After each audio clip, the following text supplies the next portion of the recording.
Mesdames et messieurs, bonjour et bienvenue à ce rendez-vous de Sans détour, énième numéro du genre. Nous avons le plaisir de recevoir trois personnalités de premier plan au Sénégal, des personnalités, oui, ce sont de grands intellectuels qui ont un lien en commun. Ce sont tous des passionnés du panafricanisme. Je m'en vais rapidement vous les présenter. Nous avons donc le doyen Bouba Diop, qui est un professeur d'université, Amadou Tidiane, politique et également écrivain.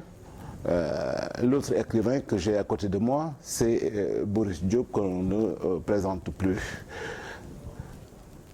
Je pense que la question centrale aujourd'hui par rapport à cette Afrique dans laquelle nous vivons, au Sénégal, qui est notre pays de cœur, passe par la question des langues nationales.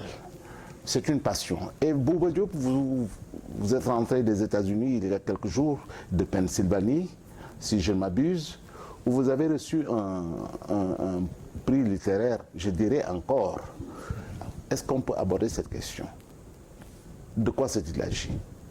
C'est un prix qui s'appelle le prix Stellhoff, dans la bonne tradition des universités américaines. Il y a des bienfaiteurs, souvent d'ailleurs c'est d'anciens étudiants. Ici c'est un couple fortuné, qui a décidé de mettre son argent au service de ce qu'ils appellent l'excellence littéraire. Et le prix est décerné chaque année, et c'est l'occasion pour le lauréat de passer quelque temps dans l'université, de discuter avec les étudiants, de parler de ce qu'ils appellent creative writing, comment écrire, qu'est-ce que la littérature, de faire un discours plutôt solennel et de recevoir la distinction. Et c'est un prix que des auteurs importants ont déjà eu, je peux le dire sans fausse modestie, parce que j'ai toujours été un grand fan de la littérature latino-américaine, en particulier d'Ernesto Sabato et de Mario Vargas Llosa. Et Vargas Llosa est un des récipiendaires de ce prix. Plus tard, il aura le prix Nobel d'ailleurs. Plus tard, il aura le prix Nobel. De littérature, oui, oui. Votre dernière œuvre s'appelle Domigolo. Nous l'avons à l'affiche. Domigolo, c'est une œuvre qui était déjà sortie. Pourquoi est-ce que vous avez tenu peut-être à remettre sur le marché? C'est ça. Mon dernier roman en langue wolof s'intitule Bamelu Koch Barma, qui date de 2017. Et celui-ci a été publié pour la première fois en 2003. Bamelu Koch, c'était la tragédie du Joola, voilà. Du bateau le Joola. Du bateau le Joola. C'est ça. Du bateau le Joola. Alors, en 2003, ce roman, il paraît et... on va dire il est épuisé, il a une certaine notoriété et peut-être c'était le moment de le reprendre.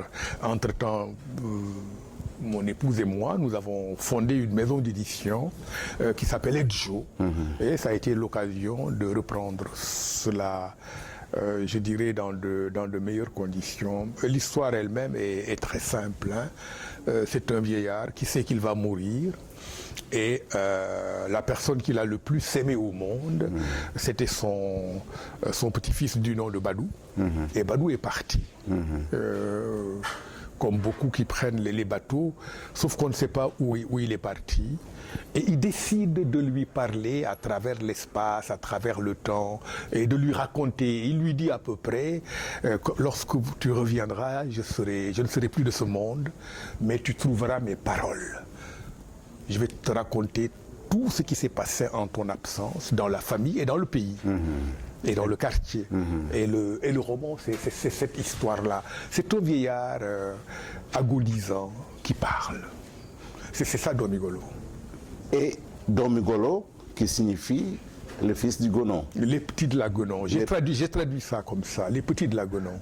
Et ce livre, oui, vous l'avez traduit également en français. En français. Mais pourquoi aujourd'hui faire le choix d'écrire, parce que vous avez beaucoup d'œuvres qui sont écrites en Wolof. C'est un choix. Et qu'est-ce qui détermine ce choix? C'est-à-dire qu'il est temps que l'Afrique cesse de rester le continent, le seul continent où les auteurs s'expriment, utilisent des langues que leurs compatriotes ne comprennent pas. C'est aussi simple que cela. Et à mon avis, on ne devrait pas avoir à s'en expliquer. Tu sais, Pape, quand j'écris en français, il y a toujours des gens pour me demander « Mais enfin, le français, ce n'est pas ta langue maternelle. Pourquoi tu écris en français ?» Alors, je me mets à écrire en Wolof. On me dit « Mais pourquoi tu as abandonné le français ?» Voilà. Au fond, peut-être que ça veut dire il ne faut pas écrire, quoi. Voilà. Non, je pense que c'est normal, c'est bien. Ce n'est pas quelque chose de simple. Je prétendrai jamais que, ah oui, j'écris en Wolof, tout le monde se précipite dessus et la vie est belle. Non, non, non, non. C'est dans l'ambiguïté, dans la douleur. Mais il faut juste que chacun se souvienne que ce ne sont pas les livres qui créent leur public en quelque sorte, quoi. C'est plutôt, ce sont les livres qui créent leur public. Les gens disent toujours, mais qui va lire ce roman? En réalité, quand je compare entre 2003 et maintenant, les premières années de Domigolo, peut-être que personne n'a lu ça, mais près de 15 ans après, c'est une histoire totalement différente. Et dans toutes les grandes littératures du monde, vous prenez Shakespeare, vous prenez Stendhal, vous prenez, je ne sais pas trop qui, Tolstoï, les tirages qu'il faisait, si on connaît l'histoire de la littérature, on est très impressionné, c'était rien du tout. Mais bon, voilà, sur la durée, les textes s'imposent, le public se crée de génération en génération.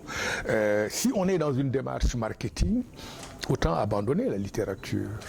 Si on dit j'ai publié un livre, il faut qu'il soit un best-seller. Voilà, dans les premiers mois, dans les premières années, autant arrêter. C'est de la petite littérature. Et c'est valorisant d'écrire dans sa langue nationale. Professeur Bouba Diop. Bon, moi, je voudrais d'abord vous remercier, vous qui avez donc organisé cette rencontre qui nous permet de nous retrouver, nous, donc de vieux amis, de vieux complices. Permettez-moi d'ouvrir donc la brèche. Oui. C'est une discussion à bâton rompu. À bâton rompu. Ce n'est vraiment pas cette émission classique où il y a un animateur, etc. Voilà. Entre amis qui se retrouvent. Absolument. Alors, donc de retrouver mon frère Sidiwan et mon Tourando, Wolof, donc mon homonyme Boubacar Diop Boris, que je soutiens depuis les années 70.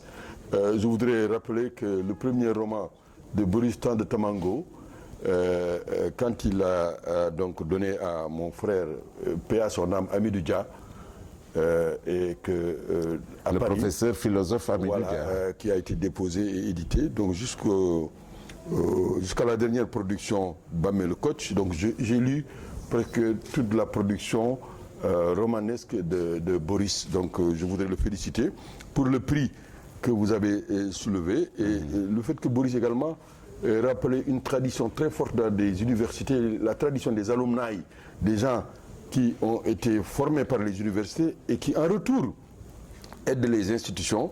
Je pense que c'est quelque chose de tout à fait remarquable et qu'il faut encourager. Je voudrais maintenant dire que moi je suis membre d'une association qui depuis 40 ans se bat pour l'alphabétisation. Et pour les langues nationales, qui s'appelle Association panafricaine pour l'alphabétisation et l'éducation des adultes. Et on a systématisé notre approche de la manière suivante. Il faut une approche multilingue dans un pays, multimédia et multi-script, si on veut respecter les droits humains et si on veut être efficace. Donc, que vous puissiez écrire en Wolof, en français, en anglais, en arabe, il faut saluer cet effort des intellectuels. Maintenant, comme disent les Maoïs, quel est l'axe qui entraîne le reste? Qu'est-ce qui est principal? Dans un pays, si vous voulez que les citoyens soient égaux en droit, il faut faire la promotion des langues nationales. Ce combat a été mené, il n'a pas été gagné, et il faudrait tout faire pour que, dans les langues que nous parlons, on puisse être informé. Il y a dans les années 70 toujours, j'aime bien ces années 70, ce qu'on appelle la déclaration de Barcelone, les droits linguistiques des peuples. Il faut respecter ce droit.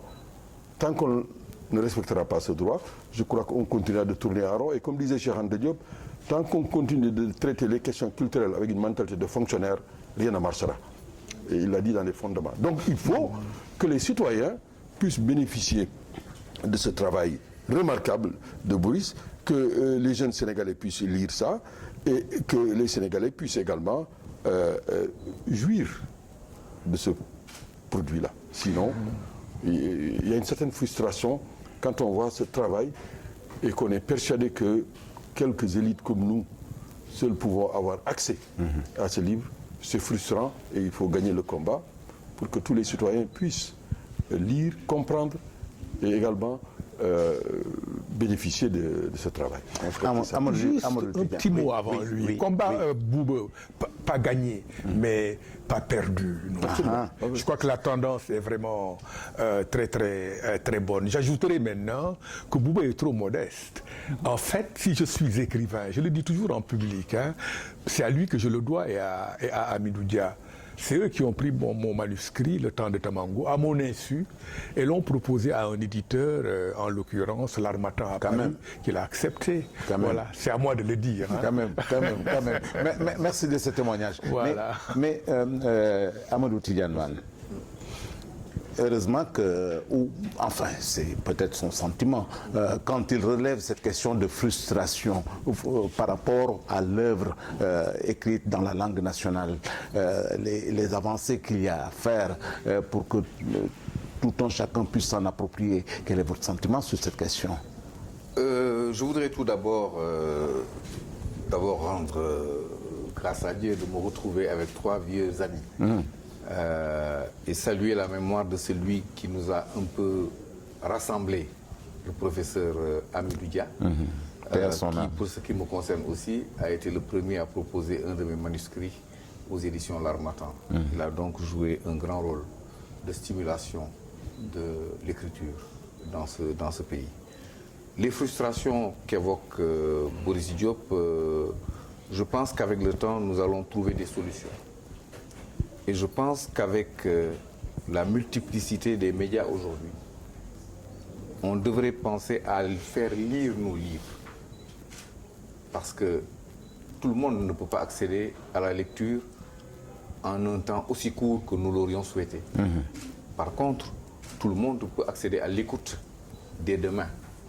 Il suffirait qu'une belle voix accepte de prendre le livre de Boris, de faire des audios quotidiens pour que le livre soit diffusé à 1 million d'exemplaires. Ça ne rapportera pas au plan de l'édition. Mais ça dépend également. Mais ça rapportera... Parce que les réseaux sociaux aujourd'hui sont monétisés. J'arrive. Ça rapportera d'une part du point de vue de l'impact, parce que des millions de personnes vont pouvoir l'écouter, et à partir de quelques centaines de milliers de personnes, ça devient déjà rentable. Je pense qu'il faut adapter nos combats aux outils nouveaux et ne plus rester fossilisés dans les postures anciennes. Un monde nouveau est en train de naître. Saisissons les opportunités qu'il peut offrir. Je pense que ce serait de très belles histoires à lire au quotidien, comme avant quand nous écoutions les sketchs de Mahouré Diégué, chauffeur de taxi. Toute la famille se rassemble autour du poste radio et on écoute.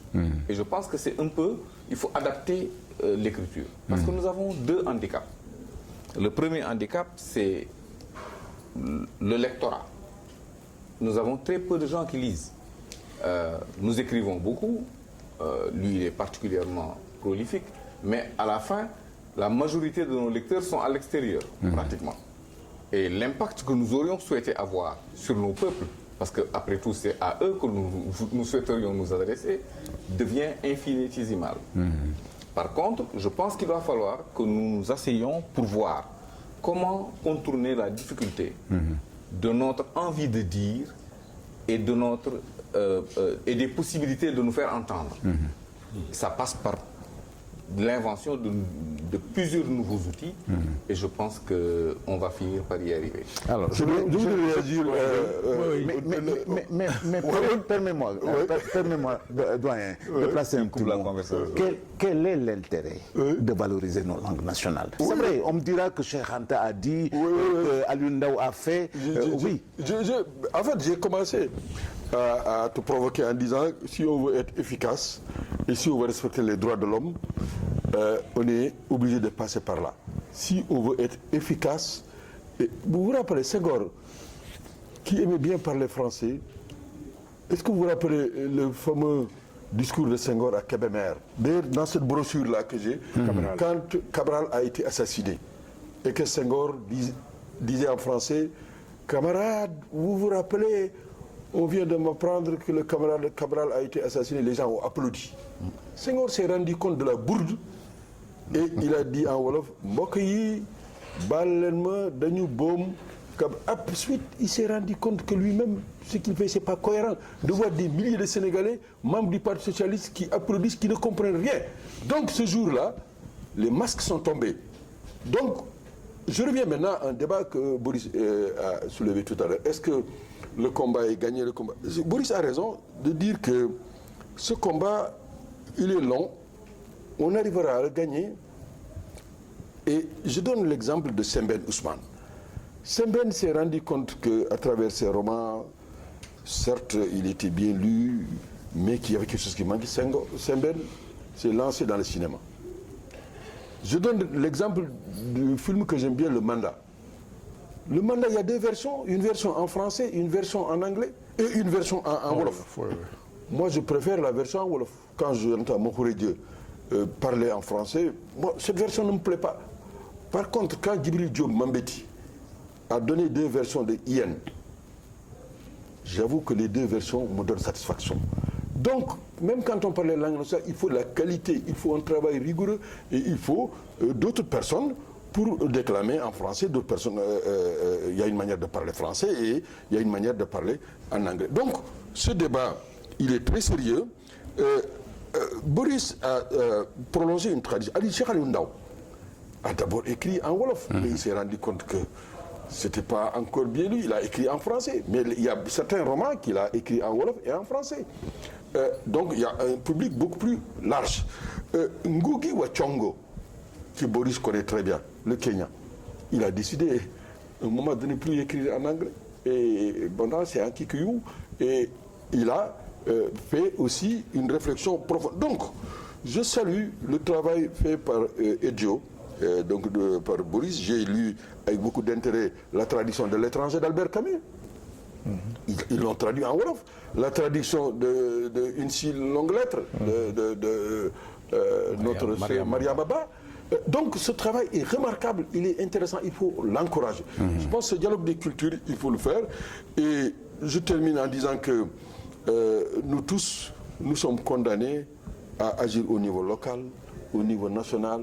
Tu as soulevé le niveau sous-régional, le niveau régional. Il y a 2 semaines, j'étais au Togo. Un ami m'a envoyé un message en me disant que notre frère Aliou Diak voulait lancer un débat. Quel est le nom qu'il faut donner à la monnaie africaine dont tu as parlé tout à l'heure? L'écho. L'écho. Moi, je pensais que le problème n'était pas réglé. J'ai donné mon avis. Je dis, lui, il avait proposé Kemit en pensant à Cheikh Anta. J'ai vu ça, oui. Tu as vu le message. Alors, j'ai répondu à certains amis, dont Dembus, etc. J'ai dit, mais en tout cas, si c'est la monnaie pour l'Afrique de l'Ouest, mais interrogeons notre histoire. Il y a des noms très intéressants qu'on peut proposer. Mais j'ai compris que le débat était clos, qu'ils ont choisi ECHO. Donc, depuis 2015. Bon, alors, il faut qu'on discute de ces questions-là. Quel est le nom qu'il faut pour cet espace? Entre parenthèses, les littéraires ont joué un rôle très important. Vous savez, il y a un nom qui a été donné par un Allemand, Jan Heinz, pour parler des peuples de l'Afrique de l'Ouest. Il a parlé de littérature agissimbienne. Moi, j'ai beaucoup travaillé sur ce pays mystérieux qui s'appelle le pays d'Agissimba, qui est avant le Mali et avant le Ghana. Mais on n'a pas organisé le débat pour voir quel est le nom qu'il nous faut. Aujourd'hui, en Afrique du Sud, les gens continuent d'utiliser le mot Azani. c'est les grands conflits entre le PAC et l'ANC. Quel est le nom pour nous désigner, pour désigner notre espace? Ces débats-là, il faut les ouvrir. Donc tu as bien fait de soulever la question du panafricanisme. Moi, je crois que ECHO, c'est très pauvre comme réflexion. Qu'est-ce que ça signifie? Un dernier mot sur cette question. Voilà. Un dernier mot sur cette question. Baba, moi je l'appelle Baba. Baba Wan. Voilà. Baba Wan, oui. Donc, Comme ça tout dit le monde que, d'ailleurs. en fait, c'est pour t'informer que ton vœu a été exaucé. Domigolo existe en version audio, 15 heures de lecture par moi-même, tout seul. Et c'est une audition gratuite sur Internet, sur notre site. Oui, Joe Gaïramaka. Le nom du site, c'est edjowolofbooks.com. edjowolofbooks.com. Moi, j'ai lu, il dit Wolof. Non, c'est pas ça. Ah bon? Ouais. Il dit Wolof, ça c'est le groupe de Grenoble. En 58. Les Saliou Kandji, Cheikh Anta et tout ça, Cheikh Aliou Ndao, c'est différent. C'est fait, hein. Bon, j'imagine qu'il y a des gens qui écoutent. Je tiens quand même à signaler que je l'ai fait avec Joe Gaïramaka. Il a abattu un travail colossal en la matière. Et c'est bien, je pense, comme tu le proposes, de faire une version audio des textes écrits. Mais attention, ça ne veut pas dire qu'il faut s'enfoncer dans cette direction, parce que un des aspects importants du combat pour les langues nationales, c'est la création d'un environnement lettré. C'est ainsi que nous parlons. Il faut créer un environnement lettré. Il faut que ces langues, eh bien, nos regards les rencontrent en tant que langue écrite. Parce que tant qu'on est dans l'oralité, dans l'audio, mais tu sais bien, être analphabète, ça ne veut pas dire qu'on ne peut pas parler une langue. Ça veut dire qu'on est incapable d'utiliser son système de signes pour exprimer ou comprendre des émotions. Oui, on ne peut pas lire cette langue, des émotions ou des idées, on ne peut pas l'écrire. C'est ça l'illettrisme. Oui, mon cher Boy. Voilà, rapidement, parce qu'il faut qu'on passe à d'autres sujets. Sur ce point-là, une littérature abondante en langue nationale, mais en caractère arabe existe. Ah ben bien sûr. Le wolofal, c'est pour dire que parfois nous cloisonnons les choses. Mais si nous décloisonnons véritablement, s'il s'agit vraiment de se pencher sur des écritures, nous avons, bien avant la langue française, des tas de signes. Oui, mais c'est traduit. Hein? Oui. Pratiquement tout ce qui existe en wolofal, en adjami, a fait l'objet d'une translittération. C'est ainsi que parlent les linguistes en wolof avec les caractères latins. Non, les textes se croisent. Sauf que le problème reste entier, où il faut encore savoir c'est une question, les caractères latins. C'est une question passionnante. Un dernier mot sur l'environnement. Boris a raison. Il y a 3 jours, j'ai discuté avec un député de la République et je lui ai rappelé qu'il y a 3 mois, ici, dans le même studio, un autre député était là et je l'avais interpellé. Je lui avais dit, tant qu'on continue de fonctionner avec la bibliothèque coloniale, on ne va pas s'en sortir. De quoi s'agit-il?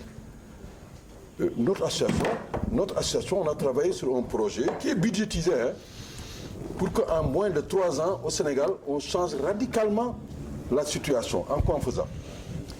Écrire correctement dans nos langues nationales les toponymes. Je ne parlais même pas des ethnonymes, on va y revenir plus tard. Parce que ce combat, des ethnonymes, ça va être plus compliqué parce qu'il faut qu'on soit d'accord avec la Gambie, avec d'autres pays limitrophes.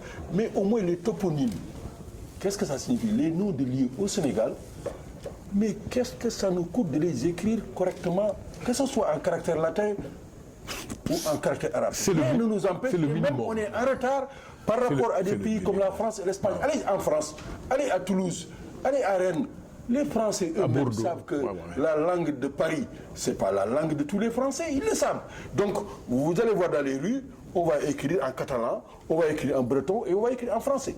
Au Sénégal, on n'est même pas capable de faire ça. Après combien d'années d'indépendance, on ne peut pas écrire Matam, Podor, Ndar, Kaolack, Dakar, et même ça a un enjeu capital du point de vue de la conscience historique. Tout à l'heure, on en parle. Dakar, c'est Rao. C'est un village de liberté. Rao, qui se trouve à 30 km de Saint-Louis. C'est R-A-W, mais les Français, nos amis les Français, ils ont écrit R-A-O, qui ne signifie absolument rien pour un Sénégalais. Il ne comprend même pas de quoi il s'agit. Parle, le village qui suit. Mais, nom de Dieu, quand est-ce que ça va s'arrêter? Le chef de la majorité parlementaire ici, qui était présent ici, là où Boris est assis, Moustapha Diakhaté, je lui ai dit, mais Moustapha, on s'est retrouvé à Tcheitou, le village où Cheikh Anta est enterré. Je lui ai dit, mais qu'est-ce qui vous empêche? Je lui ai remis le projet. Qu'est-ce qu'il m'a dit, Moustapha? J'ai remis ça au président, mais man, affaire Khaouma, Foumou Lagassou. L'autre député dont je parle, Mamoudou Diop de Koura, il y a 3 jours, on s'est parlé. Je lui ai dit, mais Mamoudou, allez-y, posez à l'Assemblée qu'on change la loi, qu'on écrive les noms de lieux. Avant, maintenant qu'on arrive à mon nom Diop, qui s'écrit ici DIOP, en Gambie, les Gambiens mettent JOB, mais quand est-ce que ça va continuer? Combien de temps ça va continuer? Quand est-ce qu'on va arrêter? Il faut qu'on arrête, qu'on ait le courage, comme Boris l'a dit, de changer l'environnement lettré. Et bon Dieu, ça sera le premier pas dans la décolonisation, qui n'est pas encore achevé. Et cela nous permet de rebondir sur un sujet qui est connexe à cette question des langues, c'est l'histoire du Sénégal. Oui. L'histoire du Sénégal, vous travaillez là-dessus. Mais Boris, l'histoire du Sénégal, on nous dit que les 5 premiers tomes sont déposés aujourd'hui. Alors, vous, comment est-ce que vous appréciez un peu cette... comment est-ce que je peux qualifier cela, cette démarche de nous réapproprier notre histoire? Tout d'abord, moi, je suis impressionné parce que j'ai participé, mais un peu à distance, aux premières rencontres à l'UCAD 2, présidées par le professeur Ibader Thiam. Mais vraiment, j'avais l'impression que c'était très lourd, qu'avant que ne paraissent les premiers volumes, il se passerait beaucoup de temps. C'est l'impression que j'avais eue. Et bon, j'ai été amené à quitter le Sénégal et donc à décrocher. Et là, j'apprends, il y a très peu de temps, que les 5 premiers volumes ont été publiés, ont été soumis au président de la République. Bon, j'ai pensé chapeau. C'est vraiment, ça a été un travail colossal, ça a été bien fait. C'est-à-dire qu'au fond, nous nous rapprochons de nous-mêmes. Cette initiative-là, nous nous rapprochons de nous-mêmes à pas de velours, quoi. Voilà. On n'est pas dans une remise en cause brutale, ni rien. Oh, peut-être qu'il le faudrait, je trouve. La césure. Mais oui, voilà, c'est ça. Bon, mais ça c'est bon à prendre. Cela dit, j'ai envie de lire cela avant d'émettre un jugement. Je sais que l'histoire du Sénégal, comme ça à chaud, ne doit pas être facile à écrire. Pour le peu que j'en sais, il y a des sujets très sensibles, qui était un héros, qui était un lâche, qui était un collaborateur de la colonisation, mais que l'on nous présente comme voilà vraiment celui qui a le plus résisté. Il y a toutes ces questions. Les grandes familles sont là, veillent au grain. Mais j'imagine que dans cette phase-là, cette histoire doit être écrite avec beaucoup de prudence. L'oralité Voilà. a pris beaucoup de part dans notre histoire. Pour nous la restituer, comme dit Boris, il y a des choses qui peuvent être très facilement vérifiées, comme d'autres sont peut-être dans les légendes, etc.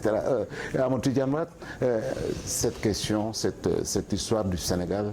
Alors, sur cette question de l'histoire, je salue le mérite des personnalités qui ont dû travailler durement pour ces 5 volumes.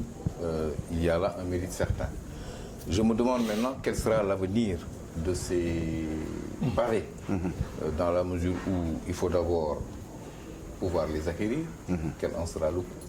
Ensuite, il faut pouvoir les lire, les comprendre et ensuite rentrer dans la mare des contradictions qui vont nécessairement rejaillir, parce que comme le dit Boris, il y a des enjeux énormes dans l'écriture de l'histoire. Il y a dans l'histoire, enfin comment dirais-je, notre conscience collective, des lectures ou des écritures de l'histoire souvent autocentrées. Il va falloir confronter tout ça pour sortir quelque chose qui soit équilibré. Et vous savez que quand c'est une commande politique, il y a nécessairement le souci de ne fâcher ni les uns ni les autres. On va voir, on va juger sur pièce. Mais moi je pense que les problèmes, auxquels nous avons à faire face sont très en profondeur liés à ce que j'appellerais notre conscience historique. Comment nous, là, aujourd'hui, contemporains, et avec le temps qui passe, je suis de plus en plus pressé de me situer, parce que nous tous, aujourd'hui, qui sommes ici, été des jeunes militants fougueux. Nous sommes aujourd'hui des adultes apaisés et qui vont tranquillement vers une issue que tout le monde sait. Je pense que nous avons acquis un peu plus de sagesse et de recul. Et je pense que nous avons le souci, durant le temps qu'il nous reste, de faire des choses efficaces. Efficaces pour que l'histoire de notre pays, l'avenir de notre pays, soit sur les bons rails. Césure, oui, mais la césure, elle est d'abord intellectuelle. Il faut qu'en chacun de nous, il y ait une rupture avec ce que l'Occident, le colonisateur, a voulu nous imposer. Je disais tout à l'heure à Bouba en off, l'Occident nous a imposé son histoire comme point de départ de notre histoire. Le mérite de Cheikh Anta Diop a été d'abord de dire non. Ce n'est pas les limites de votre histoire qui commencent notre histoire. Votre histoire est d'ailleurs fille de notre histoire. Et ce qui est malheureux, c'est que plusieurs gens de sa génération n'ont pas entendu cet appel. Et c'est à ce moment-là qu'il fallait justement faire toutes les ruptures. On ne les a pas faites. Ensuite, nous avons eu l'indépendance. Et en décembre 1762, nouvelle rupture qui nous a fait retourner en arrière. Parce que je pense que la trajectoire initiée par le président Mamadou Dia nous aurait conduit aujourd'hui à 60 ans après l'indépendance à y voir encore plus clair. Mais on continue à vouloir toujours nous mettre dans un nuage de fumée qui nous cantonne dans des problématiques de survie au quotidien. Même cette histoire de monnaie, à mon sens, procède d'une énième tentative de nous confiner dans des ambitions économiques étriquées. Tout à l'heure, quand on parle de l'écriture, et là mon observation c'est l'écriture de l'histoire du Sénégal, je pense qu'il eût été plus pertinent d'écrire une histoire de l'Afrique de l'Ouest. Parce que le Sénégal, finalement, c'est quoi dans cette Afrique de l'Ouest? Et c'est quoi dans ce continent africain? Un petit pays de 15 millions d'habitants. Merci. Nous avons des petites histoires, mais nous n'avons pas fait l'histoire avec un grand H. Il faudrait peut-être que ces problématiques aussi soient abordées. Professeur Bouba. Oui, mais c'est une question très... Alors, moi j'ai eu la chance d'avoir participé... Mais moi j'ai envie de vous dire, vous nous parlez des vents d'Est et des vents d'Ouest. Nous situer par rapport à ces On dit que notre continent, c'est le continent qui est le berceau de l'humanité. Faire une histoire du Sénégal, et comme tu l'as dit, ça pousse également à réfléchir sur l'histoire non seulement de l'Afrique, même de l'histoire de l'humanité. Et je peux vous assurer, puisque comme je suis des coordonnateurs adjoints, je sais que dans le contenu, vous allez donc voir un certain nombre de questions d'articulation. Ce que tu dis à propos de l'Afrique de l'Ouest, à propos de l'Afrique en général. Quand on parle des pierres levées, c'est pas seulement au Sénégal où il y en a, mais il y a quelques rares pays dans le monde où il y a les pierres levées que vous voyez à Koungheul, ou à la les mégalithes. Le mégalithe de Sine. Donc ces questions-là, on va y revenir, parce qu'on ne peut pas faire l'histoire du Sénégal sans parler de l'histoire du monde. Mais je voudrais dire que Boris a raison, il faut saluer la générosité et aussi l'esprit de lucidité et de patience. Parce que j'étais étudiant quand on a commencé l'histoire générale de l'Afrique. J'ai fait le travail de nègre, c'est-à-dire chercher des documents pour des professeurs qui écrivaient. Le professeur Jean Davis, qui était mon directeur de thèse à Paris, m'a envoyé à la bibliothèque chercher des documents. Je l'ai fait pour Henriette Diabaté, qui est ivoirienne, les professeurs Kizerbo également. Bref, ça a commencé dans les années 70. Les premiers volumes sont sortis en 1981 pour l'histoire générale de l'Afrique. Aujourd'hui, les 8 volumes sont sortis en anglais, en français, et même dans des langues africaines. Et l'UNESCO a senti la nécessité de faire un volume neuf. Et je sais que le professeur Mamadou Diouf, qui est un de nos compagnes, coordonne une partie de la réflexion sur le volume 9. Donc il faut être modeste. Ce que le Sénégal a voulu faire, le professeur Ibader effectivement a parlé des 25 volumes, mais il se peut qu'il y ait même plus. Il y aura des séries études et documents. L'essentiel, c'est d'avoir commencé. Boris a raison, il y a eu des ateliers méthodologie. Parce que ce n'était pas évident. Il y a eu des discussions pour savoir est-ce qu'on peut séparer l'histoire du Sénégal de l'histoire du Mali, de la Mauritanie, du Ghana même, de la Gambie. Donc, il y a des débats et il y a également des approches, il y a eu des discussions et les produits vont être jugés, critiqués, il va y avoir des suggestions. Il y a des amis gambiens qui viennent participer. Quand le CODECIA organise son assemblée générale, les amis du Cameroun, des amis de Guinée qui sont intéressés par ce type de projet, également veulent savoir comment ça peut se faire. Est-ce qu'on peut faire une histoire effectivement de nos entités ici on le fait. Est-ce qu'on peut le faire sans évoquer les pays de la sous-région? Voilà, je pense que les produits vont arriver, je peux vous donner la primeur de l'information. À part la semaine prochaine, ça sera sûrement dans les librairies. Parce que une chose est de produire, autre chose est de fixer les prix, de diffuser. Il va y avoir un travail donc de dissémination, un travail critique, un travail d'adaptation. Les écrivains, les cinéastes, les collègues qui travaillent en produisant des bandes dessinées, ils auront leur partition à jouer. Certains d'ailleurs se rapprochent du comité pour voir comment jouer des pièces de théâtre avec ces produits, etc. Donc, je crois que le travail ne fait que commencer. Maintenant, je termine sur un appel. Il faut continuer l'intelligence collective, la solidarité, le respect. Boris l'a dit, le respect des différentes traditions. Quand ce projet a commencé, moi qui vous parle, mais chaque jour au siège qui se trouve à Mermoz, il y a des familles qui viennent. J'ai reçu moi-même, au nom du professeur Ibader Cham, la famille de Mamadou Lamine Dramé. L'autre jour, c'était les familles Khoumoun. Le marabout. Les familles viennent. Le marabout du Sud. Nous, on a des documents pas plus tard qu'hier. Les familles du Cayor, les familles du Bawol. Chaque famille a ses informations. Je rappelle que quand le livre sur Souleymane Baal est paru, dans le cadre de ce presse grâce au professeur Yuri Sall, mais la famille est venue dans sa diversité, les uns sont venus de Paris pour nous montrer des documents qu'on n'avait jamais vus, des manuscrits qui datent d'il y a 3 siècles, que la famille garde, de la famille qui informe sur comment on produit des livres, comment nos ancêtres faisaient, donc comment on produisait les langues, le da, pour parler comme Wolof. Mais il y a des savoirs qui sont gardés par des familles, et les familles gardent toujours ça. Avec le professeur Ibader, on s'est demandé comment faire en sorte qu'au Sénégal, tu as été ministre de la Culture. Comment retrouver tout ça? Donc, ce projet ne fait que soulever des problèmes très importants. Et, Boris, il faut s'organiser pour voir ce que ça va faire. Moi, je suis très curieux de voir les manuscrits laissés par Souleymane Baal lui-même à la famille. Mais personne n'a ça au Sénégal. Donc, grâce à ce projet, il y a des choses qui commencent à bouger. Et je suis sûr que les familles ne vont pas donner ça comme ça. Si elles n'ont pas l'assurance qu'il y a des politiques concrètes, des politiques rigoureuses, des politiques du sérieux. Parce que ça aussi, c'est un débat. C'est la rigueur, surtout la rigueur. Senghor, on a voulu faire des critiques. C'est ce point-là. Les Sénégalais, ils ont barré Tchahan. Mais il faut la rigueur. Dans les projets, qu'on aille jusqu'au bout, qu'on soit bien organisé, et qu'on fasse de la culture de l'évaluation, les bonnes pratiques, qu'on les généralise, qu'on passe à l'échelle. C'est ce qui fait qu'on tourne en rond depuis 1960.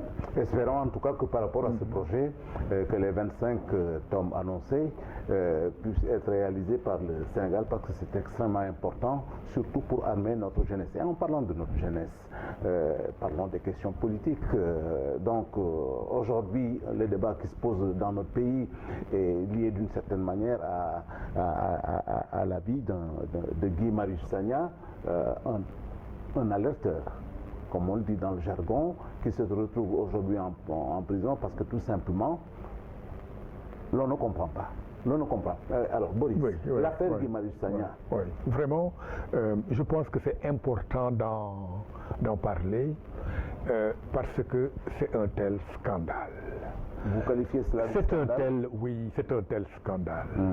En réalité, pour l'histoire du Sénégal, ce pays qu'on a toujours présenté comme le modèle démocratique sur le continent africain, au moment où on le disait, ce n'était pas tout à fait vrai, parce que les élections du temps de Senghor, ensuite de Diouf, étaient particulièrement frauduleuses.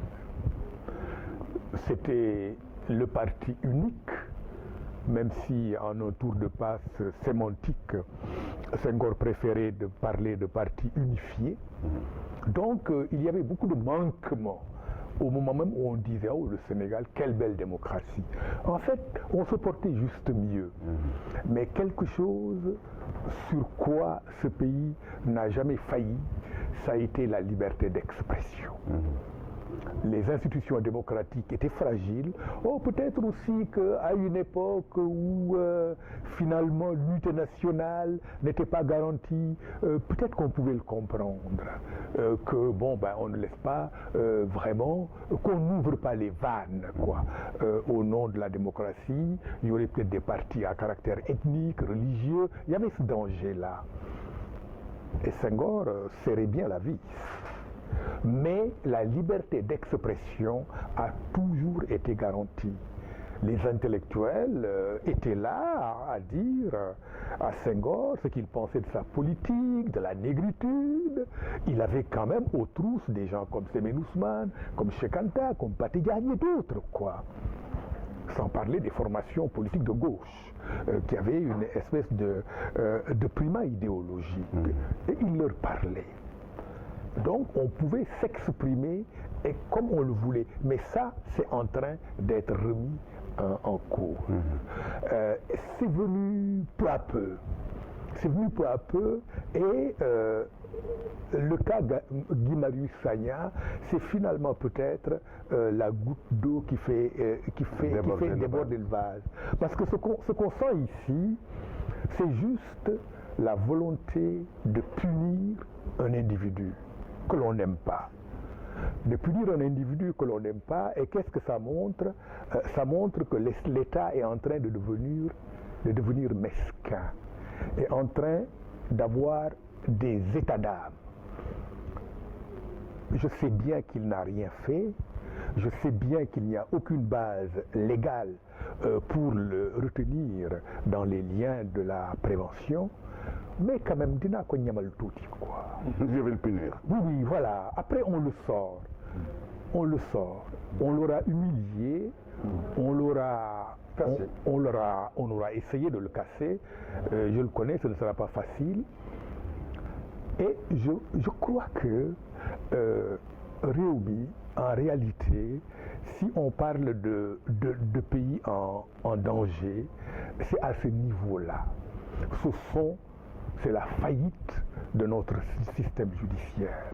Ce système judiciaire qui montre ses limites, hein, dans le cas Khalifa Sall, lorsqu'il s'agit d'élections, lorsque le président, il a la justice sous sa botte.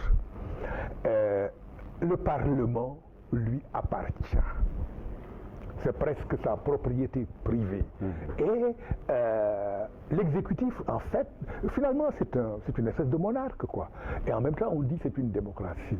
Alors, je crois que le cas Guy Marius Sagna, il faut que les femmes et les hommes de bonne volonté continuent à en parler Et pour conclure, j'estime que tout ce qu'on peut dire aujourd'hui, ici au Sénégal, à propos de nos institutions, à propos de l'avenir du pays, ça ne compte pas si on ne s'arrête pas,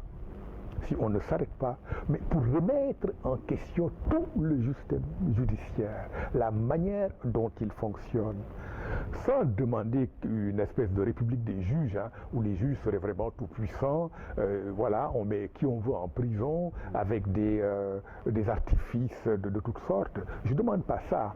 Mais je demande quand même, voilà, une magistrature. Et il y a des magistrats. Ils sont nombreux. Une magistrature debout, voilà, où les gens se disent, mais non, ce qu'on nous fait faire, nous ne pouvons pas l'accepter.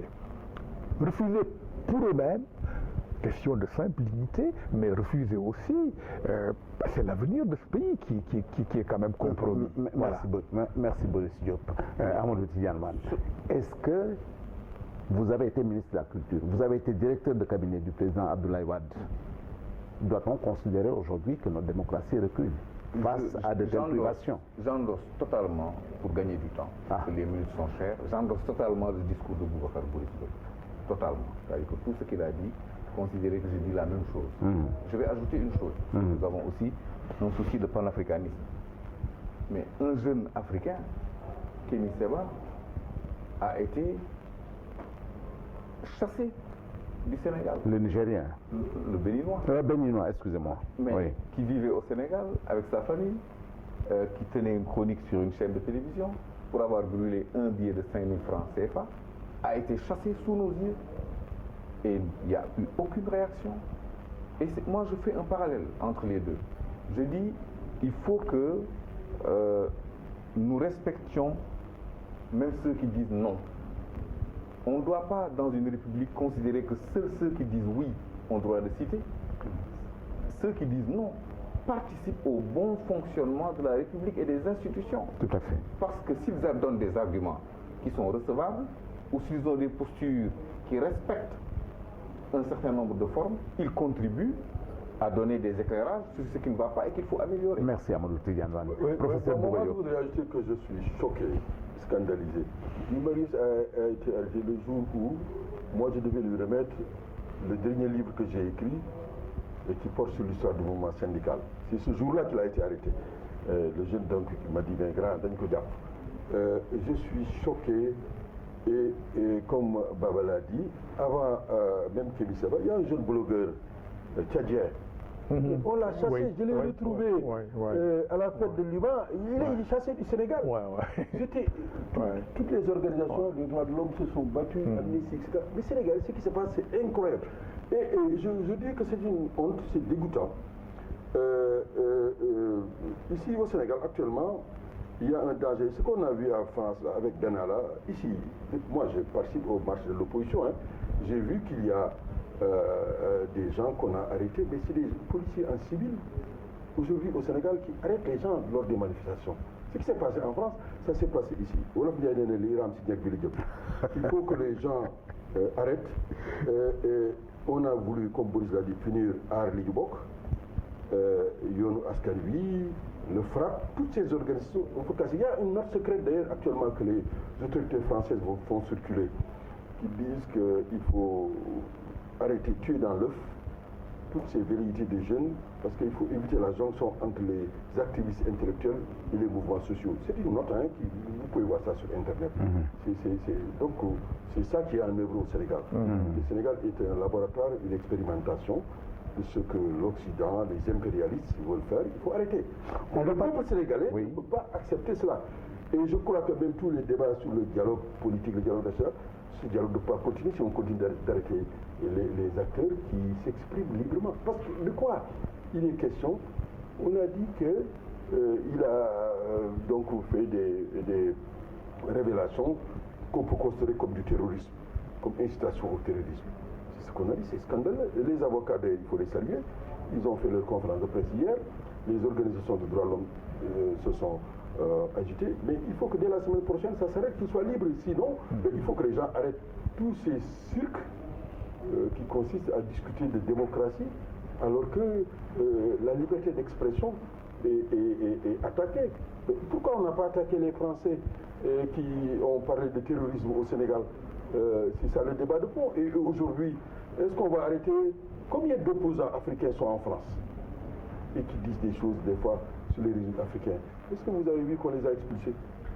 Donc il faut qu'on soit souverain, qu'on soit rigoureux et qu'on arrête effectivement de reculer. Juste dire un mot, parce que tout le sentiment qui se dégage en réalité, c'est que nos dirigeants jouent à la République comme on joue au Monopoly. En fait, ils jouent avec les mots.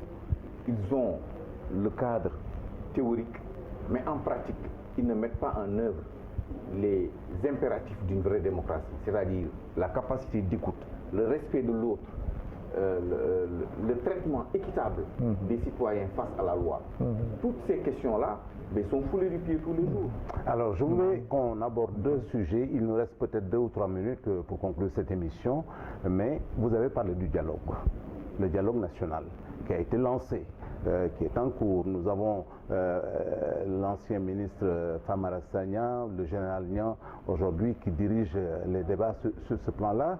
Ce dialogue semble être plombé. Mais je voulais également que l'on rebondisse vraiment tout à la fin de l'émission sur l'accueil qui a été fait à nos Lions qui ont été finalistes de la Coupe d'Afrique des Nations de football. Peut-être que ce sera sur 30 secondes ou 45 secondes, selon. Mais d'abord, vous, professeur Bouba Diop, le dialogue. Le dialogue, c'est une bonne chose. Mais est-ce que, comme vous le dites, ce dialogue avec cette expression, ou en tout cas toutes ces difficultés que vivent les citoyens de premier plan qui montent au créneau pour dire non, ça ne peut pas se passer comme ça, ce dialogue peut continuer? Ma réponse va être très simple, c'est vraiment de formuler des regrets. J'ai été mobilisé dans le cadre des assises nationales dirigées par le doyen Amadou Mahtar Ba. Vous étiez à la tête de la gouvernance sociale. Exactement. Vous savez, la gouvernance sociale, c'était quoi? Il y avait des collègues qui s'occupaient de gouvernance politique, des collègues qui s'occupaient de gouvernance économique. Nous, le dialogue social que j'ai dirigé pendant 3 ans, c'était l'éducation, la santé, la culture dont on parle, le sport dont tu as parlé, et la culture de dialogue dans un pays. Ces conclusions existent et on avait même un groupe de suivi qu'on appelle GTS, groupe de travail et de suivi. Chaque mois, avec Mamoudou Lamine Loum, on faisait le point. Est-ce qu'on avance ou on recule? Et tout ça, ça a été cassé. Comme il a dit, les acteurs politiques ont donné l'impression que ça les intéressait. À un moment, ils ont, certains, ce n'est pas la peine de les nommer, on les a vus ailleurs faire autre chose. C'est un regret, mais heureusement ça existe. Je disais l'autre jour à mon ami Alioune Tine et à ceux qui aujourd'hui créent ce qu'on appelle les forces vives de la nation, toute la documentation existe. Moi, je suis prêt à donner des photocopies aux gens qui veulent. Les jeunes qui voudront faire plus et mieux, ils peuvent le faire. Mais comme dit Boris, il ne faut pas se décourager. Ce travail a été fait. Aujourd'hui, si on veut faire avancer le Sénégal, il faut améliorer les assises nationales, discuter le contenu et avancer. On peut faire tout ce qu'on veut, mais si on veut ignorer ce qui a été fait, bon, on tournera en rond. Alors, oui, moi je n'ai en fait vraiment, s'il y a dans la vie politique nationale une chose à laquelle je n'ai absolument rien compris, c'est ce dialogue. On sort d'une élection, il y a un vainqueur, les vaincus grognent un peu, mais finalement ils acceptent le résultat, donc il n'y a pas de contentieux électoral, il n'y a pas de crise politique, les mêmes leaders, tout va bien. Et puis brusquement on parle de dialogue, et moi je me disais, mais en fait c'était un peu pour se moquer des gens, et que l'opposition n'allait pas quand même... Le dialogue, c'est oui, c'était un peu... Non, mais vraiment, non, c'est comme ça que je l'avais compris. Oui. Tellement j'avais du mal à mettre les choses en place. Et ça a vite calé. Ça a vite calé dès qu'il y a eu cette histoire de Petro-Tim, de Franck Timis, Aliou Sall, etc. Et moi, dans mon esprit malicieux, peut-être malveillant, je me suis dit, mais au fond, le régime savait que cette affaire de la BBC allait lui tomber dessus. Et peut-être qu'il préférait que ça arrive dans un contexte apaisé, de réconciliation nationale. Parce que cette affaire, paraît-il, est beaucoup plus sérieuse que nous ne le croyons. L'affaire Petro-Tim. Ça, c'est beaucoup plus sérieux et c'est pas fini. Et eux, ils le savent. Et eux, ils le savent. Et donc, oui, je pense qu'ils ont... En fait, peut-être que je dis n'importe quoi. Peut-être que vraiment, le dialogue, c'était la volonté. Aimons-nous les uns les autres. Construisons ce pays, etc. C'est peut-être bien ça. Hein. Mais je pense que Macky Sall est tout sauf un enfant de cœur, quoi. Voilà. Il faut aussi se souvenir que les conditions d'acquisition de la victoire, a priori, étaient entachées de tellement de malveillance et de tellement de fraude préélectorale que la victoire a surpris même le vainqueur. Son amplitude a surpris le vainqueur et a démotivé jusqu'à ses troupes. Et il a eu peur. Il s'est dit, bon voilà, maintenant j'ai gagné, à vaincre sans péril, on triomphe sans gloire, il faut que je meuble la scène, dans la mesure où les gens de l'opposition me disent, nous on n'a pas de contentieux. Parce que les contentieux, il fallait les avoir avant. On ne va pas porter l'affaire devant le Conseil constitutionnel. 30 secondes. On va pas sur le débat sur l'histoire. Oui. Il faut faire le lien entre ce qui s'est passé à la Coupe du Monde 2018. et la CAN. On peut dire qu'il y a une symphonie inachevée. Tout le potentiel qu'il y a dans ce pays. Le Sénégal aurait pu aller même en demi-finale et en finale de Coupe du Monde. Le Sénégal aurait pu. Comme en 2002, on l'attendait. Mais il y a une introspection à faire. Pourquoi on a quelques problèmes. Et je pense qu'il y a des signes révélateurs. L'équipe de Tenguet FC, qui vient de qualifier, n'arrive pas à avoir. Donc Sénégal, en wolof, dañu bëgg gistal rigueur moo manqué. Un pays qui veut rayonner au niveau du monde, alors que, regardez les infrastructures, des tribunes, allez dans les stades, il y a des tribunes comme à l'époque du gouverneur Miltor. Mais c'est pas possible d'être performant avec cette légèreté. Il faut une politique systématique. J'étais membre d'un jury de thèse sur l'histoire des fédérations de 1960 à aujourd'hui. Mais au Sénégal, il faut être rigoureux. Alors, c'est le dernier mot. Je suis désolé, c'est le dernier mot parce que la régie m'annonce que c'est terminé. Malheureusement, il y avait tellement de sujets à débattre.